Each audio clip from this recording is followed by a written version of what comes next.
ವೀಕ್ಷಕರೇ ನಮಸ್ಕಾರ. ಪಾಕಿಸ್ತಾನ ಮತ್ತೆ ಭಾರತದ ವಿರುದ್ಧ ಖ್ಯಾತಿಯನ್ನು ತೆಗೆದಿದೆ. ಸುಮ್ಮನೆ ಕಾಲು ಕೆರೆದು ಮತ್ತೆ ವಿಷವನ್ನು ಕಾರಿದೆ. ಈ ಬಾರಿ ಭಾರತಕ್ಕೆ ಭಯಾನಕ ಯುದ್ಧದ ದಾಳಿಯ ಎಚ್ಚರಿಕೆಯನ್ನು ಕೊಟ್ಟಿದೆ. ಇಷ್ಟು ದಿನ ಕೇವಲ ಕಾಶ್ಮೀರ, ಪಂಜಾಬ್ ಅಥವಾ ದೆಹಲಿಯ ಬಗ್ಗೆ ಮಾತನಾಡ್ತಿದ್ದಂತಹ ಪಾಕಿಸ್ತಾನ ಈಗ ನೇರವಾಗಿ ಪಶ್ಚಿಮ ಬಂಗಾಳದ ರಾಜಧಾನಿ ಭಾರತದ ಸಾಂಸ್ಕೃತಿಕ ನಗರಿ ಕೋಲ್ಕತ್ತಾವನ್ನು ಟಾರ್ಗೆಟ್ ಮಾಡಿದೆ. ಹೌದು, ನೀವು ಕೇಳ್ತಾ ಇರುವುದು ನಿಜ. ಪಾಕಿಸ್ತಾನದ ರಕ್ಷಣಾ ಸಚಿವ ಖವಾಜ್ ಆಸಿಫ್ ಈಗ ಭಾರತಕ್ಕೆ ನಡುರಾತ್ರಿ ಎಚ್ಚರಿಕೆಯನ್ನು ಕೊಟ್ಟಿದ್ದಾನೆ. ನಮ್ಮ ಯುದ್ಧ ಕೇವಲ ಗಡಿಯಲ್ಲಷ್ಟೇ ಇರುವುದಿಲ್ಲ, ನಾವು ನಿಮ್ಮ ಮನೆಗೆ ನುಗ್ಗಿ ಹೊಡಿತೇವೆ, ಕೋಲ್ಕತ್ತಾವನ್ನು ಅಲುಗಾಡಿಸ್ತೇವೆ ಅಂತ ಬಡಬಡಿಸಿದ್ದಾನೆ. ಇದು ಭಾರತವನ್ನು ಕೆರಳಿಸಿದ್ದು, ಭಾರತವು ಕೂಡ ಇದಕ್ಕೆ ಸಖತ್ತಾಗಿ ತಿರುಗೇಟನ್ನು ಕೊಟ್ಟಿದೆ. ಈ ಬೆದರಿಕೆಯ ಹಿಂದೆ ಇರುವಂತಹ ಅಸಲಿ ಕಥೆ ಏನು? ರಾಜನಾಥ್ ಸಿಂಗ್ ಅವರ ಆ ಒಂದು ಮಾತಿಗೆ ಪಾಕಿಸ್ತಾನ ಬೆದರಿ ಹೋಗಿದೆಯಾ? ಪಾಕಿಸ್ತಾನ ಎಚ್ಚರಿಕೆ ನೀಡಿದ್ದು ಯಾಕೆ? ಡೀಟೇಲ್ ಆಗಿ ನೋಡ್ತಾ ಹೋಗೋಣ. ನಾನು ಶಿವಮೂರ್ತಿ ಸರಬಾ. ಖವಾಜ್ ಆಸಿಫ್ ನೀಡಿದ ಬೆದರಿಕೆ ಏನು? ನುಗ್ಗಿ ಹೊಡಿತೇವೆ ಅಂದಿದ್ದೇಕೆ? ಪಾಕಿಸ್ತಾನದ ಸಿಯಾಲ್ಕೋಟ್ನಲ್ಲಿ ಮಾತನಾಡಿದ ರಕ್ಷಣಾ ಸಚಿವ ಖವಾಜ್ ಆಸಿಫ್ ಭಾರತದ ವಿರುದ್ಧ ಮತ್ತೆ ವಿಷವನ್ನು ಕಾರ್ತಿದ್ದಾನೆ. ಆಸಿಫ್ ಪ್ರಕಾರ ಮುಂಬರುವ ದಿನಗಳಲ್ಲಿ ಭಾರತ ಮತ್ತು ಪಾಕಿಸ್ತಾನದ ನಡುವೆ ಒಂದು ವೇಳೆ ಸಂಘರ್ಷ ನಡೆದರೆ ಅದು ಕೇವಲ ಗಡಿಯಿಂದ 200 ಅಥವಾ 250 ಕಿಲೋಮೀಟರ್ ವ್ಯಾಪ್ತಿಗೆ ಸೀಮಿತವಾಗಿರುವುದಿಲ್ಲವಂತೆ. ಈ ಬಾರಿ ಪಾಕಿಸ್ತಾನದ ಸೇನೆ ಭಾರತದ ಒಳಭಾಗಕ್ಕೆ ನುಗ್ಗಿ ದಾಳಿ ಮಾಡುತ್ತಂತೆ. ಗಮನಿಸಬೇಕಾದ ಅಂಶವೇನೆಂದರೆ, ಆಸಿಫ್ ನೇರವಾಗಿ ಕೋಲ್ಕತ್ತಾ ಹೆಸರನ್ನು ಪ್ರಸ್ತಾಪಿಸಿದ್ದಾನೆ.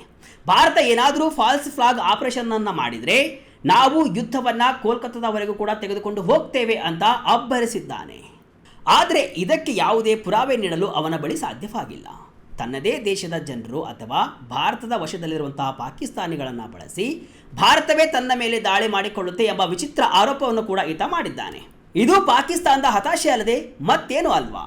ಇಷ್ಟೇ ಅಲ್ಲ ವೀಕ್ಷಕರೇ, ಭಾರತದಲ್ಲಿ ಪಾಕಿಸ್ತಾನದ ಹೈ ಕಮಿಷನರ್ ಆಗಿ ಕೆಲಸವನ್ನು ಮಾಡಿದಂತಹ ಅಬ್ದುಲ್ ಬಾಸಿತ್ ಕೂಡ ಈಗ ಬಾಯಿಗೆ ಬಂದಂತೆ ಮಾತನಾಡ್ತಿದ್ದಾನೆ. ಒಂದು ವೇಳೆ ಅಮೆರಿಕ ನಮ್ಮ ಮೇಲೆ ದಾಳಿಯನ್ನು ಮಾಡಿದರೆ ನಾವು ಮರುಕ್ಷಣವೇ ಮುಂಬೈ ಮತ್ತು ದೆಹಲಿಯ ಮೇಲೆ ದಾಳಿಯನ್ನು ಮಾಡ್ತೇವೆ ಅಂತ ಹೇಳಿಕೊಂಡಿದ್ದಾನೆ. ನೋಡಿ ಇವರ ಬುದ್ಧಿ ಎಂತಹದ್ದು ಅಂತ.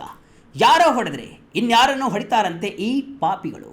ಭಾರತವನ್ನು ಬೆದರಿಸುವ ಮೂಲಕ ಜಾಗತಿಕ ಗಮನವನ್ನು ಸೆಳೆಯಲು ಇವರು ಇಂತಹ ಪೊಳ್ಳು ಹೇಳಿಕೆಗಳನ್ನು ನೀಡ್ತಿದ್ದಾರೆ ಅಂತ ಆಕ್ರೋಶ ಕೂಡ ಈಗ ವ್ಯಕ್ತಪಡಿಸಲಾಗ್ತಾ ಇದೆ. ಪಾಕ್ಗೆ ರಾಜನಾಥ್ ಸಿಂಗ್ ಖಡಕ್ ವಾರ್. ಗಡಿಯಲ್ಲಿ ಹದ್ದು ಮೀರಿದ್ರೆ ಹುಷಾರ್. ಪಾಕಿಸ್ತಾನ ಇಷ್ಟೆಲ್ಲ ಮಾತನಾಡ್ತಿರುವುದು ಯಾಕೆ ಗೊತ್ತಾ? ಪಾಕಿಸ್ತಾನದ ಈ ಕಿರುಚಾಟಕ್ಕೆ ಭಾರತದ ರಕ್ಷಣಾ ಸಚಿವ ಈ ಹಿಂದೆ ಟಾಂಗನ ಕೊಟ್ಟಿದ್ರು, ಕಿಡಿಕಾರಿದ್ರು. ಕೇರಳದ ಕಾರ್ಯಕ್ರಮವೊಂದರಲ್ಲಿ ಮಾತನಾಡಿದ ರಾಜನಾಥ್ ಸಿಂಗ್ ಅವರು, ಪಾಕಿಸ್ತಾನ ಏನಾದರೂ ಮತ್ತೆ ದುಸ್ಸಾಹಸಕ್ಕೆ ಕೈ ಹಾಕಿದರೆ ಈ ಬಾರಿ ನಾವು ನೀಡುವ ಉತ್ತರ ಹಿಂದೆಂದೂ ಕಂಡಿರದ ಮತ್ತು ನಿರ್ಣಾಯಕವಾಗಿರುತ್ತೆ ಅಂತ ಗುಡುಗಿದ್ದಾರೆ. ರಾಜನಾಥ್ ಸಿಂಗ್ ಅವರು ನೇರವಾಗಿ ಪಹಲ್ಗಾಮ್ ದಾಳಿಯನ್ನು ನೆನಪಿಸಿದ್ದಾರೆ. ಅಂದರೆ ಆಪರೇಷನ್ ಸಿಂಧೂರ್ ಕಾರ್ಯಾಚರಣೆ ಇನ್ನೂ ಮುಗಿದಿಲ್ಲ, ನಮ್ಮ ಮೇಲೆ ಕೆಟ್ಟು ಕಣ್ಣು ಹಾಕುವವರಿಗೆ ನಾವು ಅವರು ಎಂದೂ ಮರೆಯಲಾಗದ ಪಾಠವನ್ನು ಈ ಬಾರಿ ಕಲಿಸ್ತೇವೆ ಅಂತ ಹೇಳುವ ಮೂಲಕ ಪಾಕಿಸ್ತಾನದ ಬೆದರಿಕೆಯನ್ನು ಕಸದ ಬುಟ್ಟಿಗೆ ಹಾಕಿದ್ದಾರೆ. ಭಾರತ ಈಗ ರಕ್ಷಣಾತ್ಮಕವಾಗಿಲ್ಲ, ಆಕ್ರಮಣಕಾರಿಯಾಗಿ ಉತ್ತರಿಸಲು ಸಿದ್ಧವಾಗಿದೆ ಎಂಬ ಸಂದೇಶವನ್ನು ಪಾಕಿಸ್ತಾನಕ್ಕೆ ರಾಜನಾಥ್ ಸಿಂಗ್ ಅವರು ರವಾನಿಸಿದ್ದಾರೆ. ಈ ಹೇಳಿಕೆ ಬಂದ ಬೆನ್ನಲ್ಲೇ ಪಾಕಿಸ್ತಾನ ಈಗ ಗೊಂದಲಕ್ಕೂ ಈಡಾಗಿ ನಾವು ದಾಳಿಯನ್ನು ಮಾಡ್ತೇವೆ ಕೋಲ್ಕತ್ತಾದ ಮೇಲೆ ಅಂತ ಹೇಳಿದೆ. ಭಾರತದ ವಿರುದ್ಧ ವಿಷಕಾರಲು ಕಾರಣವೇನು? ಪಾಕ್ಗೆ ದಿವಾಳಿಯಾದರೂ ಬುದ್ಧಿ ಬರ್ತಿಲ್ಲ ಯಾಕೆ? ಪಾಕಿಸ್ತಾನವು ಇತ್ತೀಚಿನ ದಿನಗಳಲ್ಲಿ ಭಾರತದ ವಿರುದ್ಧ ಮತ್ತೆ ವಿಷಕಾರಲು ಆರಂಭಿಸುವುದರ ಹಿಂದೆ ಬಲವಾದ ರಾಜಕೀಯ ಕಾರಣಗಳು ಇವೆ. ಅಸಲಿಗೆ ಪಾಕಿಸ್ತಾನವು ಇಂದು ತನ್ನ ಇತಿಹಾಸದಲ್ಲಿ ಅತ್ಯಂತ ಕಠಿಣ ಪರಿಸ್ಥಿತಿಯನ್ನು ಎದುರಿಸ್ತಾ ಇದೆ. ಅದು ಇಡೀ ಜಾಗತಿಕ ಮಟ್ಟದಲ್ಲೇ ಗೊತ್ತಾಗ್ತಾ ಇದೆ. ಒಂದು ಕಡೆ ದೇಶವು ಆರ್ಥಿಕವಾಗಿ ದಿವಾಳಿಯಾಗಿದ್ದರೆ, ಇನ್ನೊಂದು ಕಡೆ ತನ್ನದೇ ಪಶ್ಚಿಮ ಗಡಿಯಲ್ಲಿ ಆಫ್ಘಾನಿಸ್ತಾನದ ತಾಲಿಬಾನ್ ಜೊತೆಗೆ ಭೀಕರ ಸಂಘರ್ಷಕ್ಕೆ ಇಳಿದಿದೆ. ಒಂದು ಕಾಲದಲ್ಲಿ ಆಫ್ಘಾನಿಸ್ತಾನದಲ್ಲಿ ತಾಲಿಬಾನ್ ಆಡಳಿತ ಬಂದರೆ ತನಗೆ ಅನುಕೂಲವಾಗುತ್ತೆ ಅಂತ ನಂಬಿದ್ದ ಪಾಕಿಸ್ತಾನಕ್ಕೆ ಈಗ ಅದೇ ತಾಲಿಬಾನ್ ಮಗ್ಗುಲ ಮುಳ್ಳಾಗಿದೆ.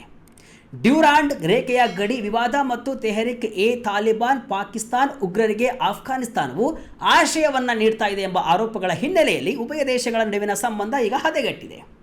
ಇತ್ತೀಚೆಗೆ ಕಾಬೂಲ್ ಮತ್ತು ಕಂದಹಾರ್ ಪ್ರಾಂತ್ಯಗಳ ಮೇಲೆ ಪಾಕಿಸ್ತಾನವು ವೈಮಾನಿಕ ದಾಳಿಯನ್ನು ನಡೆಸಿದೆ ಎಂಬ ಗಂಭೀರ ಆರೋಪಗಳು ಕೂಡ ಕೇಳಿ ಬಂದಿವೆ.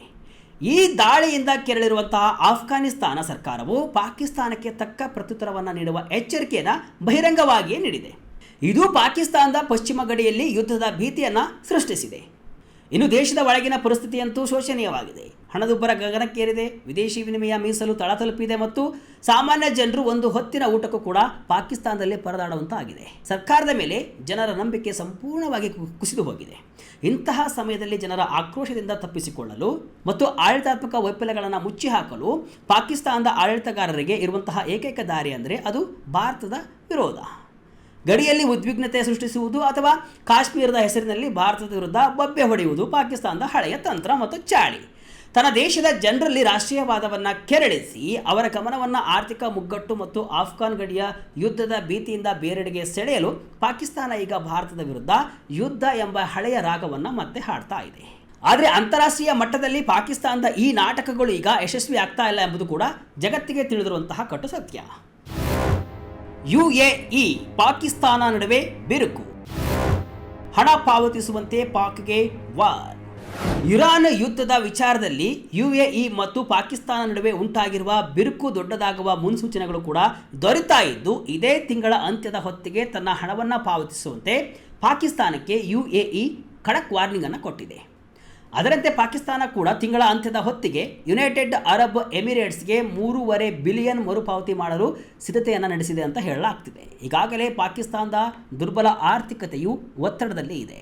UAE ಒತ್ತಡದಿಂದಾಗಿ ಮತ್ತೆ ಪಾಕಿಸ್ತಾನಕ್ಕೆ ಈಗ ಹೊಸ ತಲೆನೋವು ಕೂಡ ಶುರುವಾಗ್ತಾ ಇದೆ. ಎಕ್ಸ್ಪ್ರೆಸ್ ಟ್ರಿಬ್ಯುನಲ್ನ ವರದಿಯ ಪ್ರಕಾರ ಇಸ್ಲಾಮಾಬಾದ್ ಏಪ್ರಿಲ್ನಲ್ಲಿ ಹಂತ ಹಂತವಾಗಿ ಸಾಲಗಳನ್ನು ಹಿಂದಿರಿಸಲು ನಿರ್ಧರಿಸಿದೆಯಂತೆ.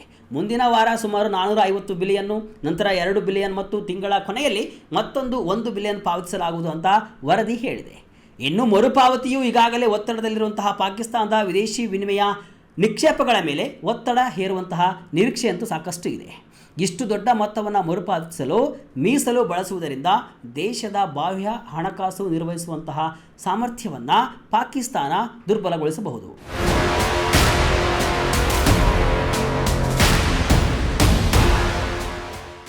ವೀಕ್ಷಕರೇ, ಒಟ್ಟಾರೆಯಾಗಿ ಹೇಳುವುದಾದರೆ ಪಾಕಿಸ್ತಾನ ಇಂದು ತನ್ನ ಅಸ್ತಿತ್ವಕ್ಕಾಗಿ ಹೋರಾಡುತ್ತಿರುವಂತಹ ಒಂದು ದಿವಾಳಿ ರಾಷ್ಟ್ರ. ದೇಶದ ಜನರಿಗೆ ಒಂದು ಹೊತ್ತಿನ ಊಟ ನೀಡಲು ಸಾಧ್ಯವಾಗದ ಅಂತಾರಾಷ್ಟ್ರೀಯ ಮಟ್ಟದಲ್ಲಿ ಭಿಕ್ಷಾಪಾತ್ರೆಯನ್ನು ಹಿಡಿದು ನಿಂತಿರುವ ದೇಶದ ರಕ್ಷಣಾ ಸಚಿವರು ಭಾರತದ ಸಾಂಸ್ಕೃತಿಕ ರಾಜಧಾನಿ ಕೋಲ್ಕತ್ತಾವನ್ನು ಗುರಿಯಾಗಿಸುತ್ತೇವೆ ಅನ್ನುವುದು ಹಾಸ್ಯಾಸ್ಪದ ಸಂಗತಿ ಅಲ್ವೇ? ಅಸಲಿಗೆ ಪಾಕಿಸ್ತಾನವು ಇಂತಹ ವಿಷಕಾರಿ ಹೇಳಿಕೆಗಳನ್ನು ನೀಡುವುದು ಕೇವಲ ತನ್ನ ಆಂತರಿಕ ಹತಾಶೆಯನ್ನು ಮುಚ್ಚಿಡಲು ಮಾತ್ರ. ಒಂದು ಕಡೆ ಆಫ್ಘಾನಿಸ್ತಾನದ ಗಡಿಯಲ್ಲಿ ತಾಲಿಬಾನ್ ಪಡೆಗಳಿಂದ ಪೆಟ್ಟು ತಿನ್ನುತ್ತಿರುವ ಪಾಕ್ ಸೇನೆಗೆ ಭಾರತದ ಜೊತೆಗಿನ ನೇರ ಯುದ್ಧದ ಪರಿಣಾಮ ಏನಾಗಬಹುದು ಎಂಬ ಅರಿವು ಚೆನ್ನಾಗಿ ಗೊತ್ತು. ಭಾರತ ಈಗ ಬದಲಾಗಿದೆ. ಶತ್ರುಗಳ ಮನೆಗೆ ನುಗ್ಗಿ ಹೊಡೆಯುವ ನವಭಾರತ ಇದು. ರಕ್ಷಣಾ ಸಚಿವ ರಾಜನಾಥ್ ಸಿಂಗ್ ಅವರ ಮಾತುಗಳು ಇಡೀ ಪಾಕಿಸ್ತಾನಕ್ಕೆ ಒಂದು ಸ್ಪಷ್ಟ ಎಚ್ಚರಿಕೆ. ಭಾರತವು ಶಾಂತಿಯನ್ನು ಬಯಸುವ ದೇಶ ಹೌದು, ಆದರೆ ನಮ್ಮ ಗಡಿಯನ್ನು ದಾಟಿ ಬಂದರೆ ಅಥವಾ ನಮ್ಮ ನಗರಗಳ ಮೇಲೆ ಕೆಟ್ಟ ಕಣ್ಣು ಹಾಕಿದರೆ ಅದರ ಪರಿಣಾಮವು ಪಾಕಿಸ್ತಾನ ಎಂಬ ದೇಶದ ಭೂಪಟವನ್ನೇ ಬದಲಿಸಬಲ್ಲದು ಎಂಬ ಸಂಕೇತವನ್ನು ಈಗ ಭಾರತ ರವಾನಿಸಲಾಗಿದೆ. ಇತ್ತ ಭಾರತದ ರಕ್ಷಣಾ ಪಡೆಗಳು ಯಾವುದೇ ಕ್ಷಣದಲ್ಲಿ ಯಾವುದೇ ರೀತಿಯ ದಾಳಿಗೆ ತಕ್ಕ ಪ್ರತ್ಯುತ್ತರವನ್ನು ನೀಡಲು ಸನ್ನದ್ಧವಾಗಿವೆ. ನೋಡೋಣ ಮುಂದೆ ಏನಾಗುತ್ತೆ ಅಂತಹ ಪಾಕಿಸ್ತಾನದ ಇಂಥ ಹೇಳಿಕೆಗಳು ಮುಂದುವರಿಯುತ್ತಾ ಕಾದು ನೋಡೋಣ. ಇದಿಷ್ಟು ಇವತ್ತಿನ ವಿಶೇಷ. ಇದೇ ರೀತಿಯ ಹಲವು ವಿಶ್ಲೇಷಣೆ ಮಾಹಿತಿ ಅಷ್ಟೇ ಅಲ್ಲ, ಮನರಂಜನೆಯ ವಿಡಿಯೋಗಳಿಗಾಗಿ ವಿಜಯ ಕರ್ನಾಟಕ ವೆಬ್ಸೈಟ್, ಫೇಸ್ಬುಕ್ ಹಾಗೂ ಯೂಟ್ಯೂಬ್ ಪೇಜನ್ನು ಫಾಲೋ ಮಾಡಿ. ಧನ್ಯವಾದಗಳು.